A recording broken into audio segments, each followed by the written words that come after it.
আসসালামু আলাইকুম ভিউয়ার্স, আশা করি সবাই ভালো আছেন। আলহামদুলিল্লাহ আমিও খুব ভালো আছি।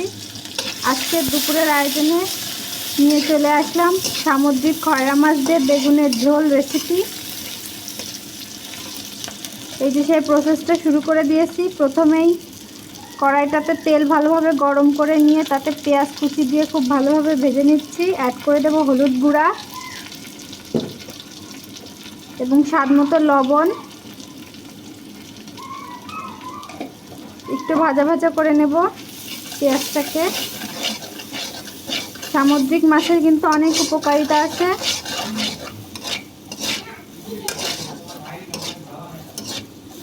সামুদ্রিক মাছ খাওয়া শরীরের জন্য খুবই ভালো।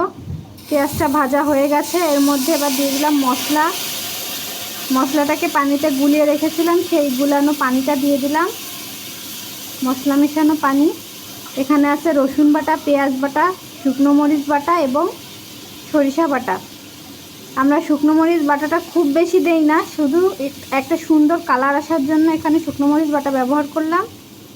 এটাতে আহামরি খুব বেশি ঝাল হবে না, শুধুমাত্র একটা সুন্দর কালারের জন্য।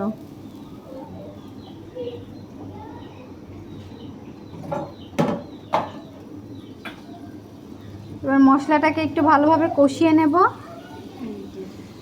এর ভিতরে কাঁচা ঝাল অ্যাড করে দেব, চিড়ে রাখা কাঁচা ঝাল।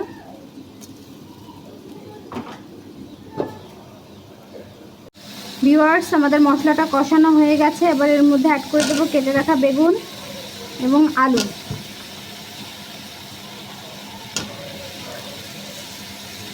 বেগুন এবং আলুটাকেও মশলার সাথে একটু কষিয়ে নেব। সবগুলোকে দিয়ে তারপরে ভালোভাবে কষিয়ে নেব।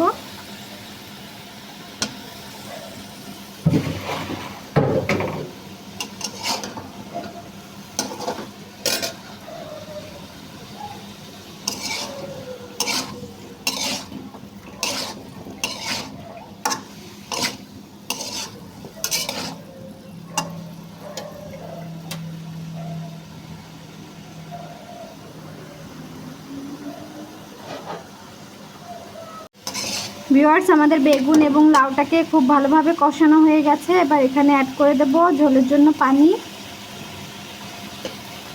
আজকের এই রেসিপিটাকে আমরা একটু ঝোল ঝোল রাখবো। বেগুনের ঝোল খেতে খুবই মজা লাগে।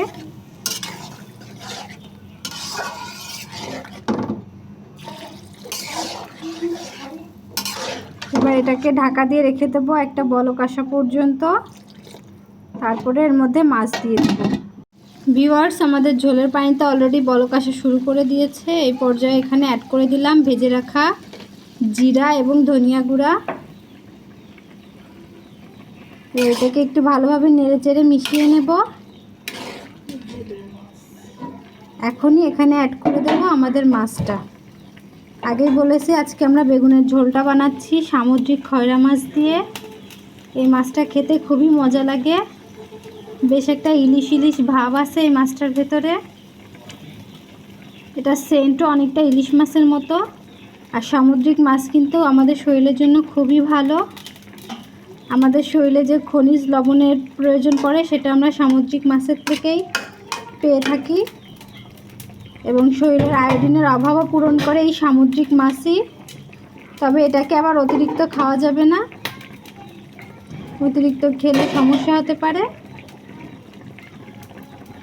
মাছগুলোকে দেওয়া হয়ে গেছে, এবার এটাকে ঢাকা দিয়ে রেখে দেব 10 মিনিটের জন্য। ভিউয়ার্স, এই যে আমাদের সামুদ্রিক খয়রা মাছ দিয়ে বেগুনের ঝোল রেডি। এটাকে আর রান্না করার প্রয়োজন নেই। এটা ফাইনাল লুকটা দেখেন আপনারা। এটা দেখতে যেমন সুন্দর লাগছে, এটা থেকে খুব সুন্দর একটা সেন্ট আসছে। আশা করি আজকে রেসিপিটা আপনাদের কাছে খুব ভালো লাগছে। আজকে এ পর্যন্তই। আবারও কালকে আপনাদের সামনে নতুন রেসিপি নিয়ে আসবো।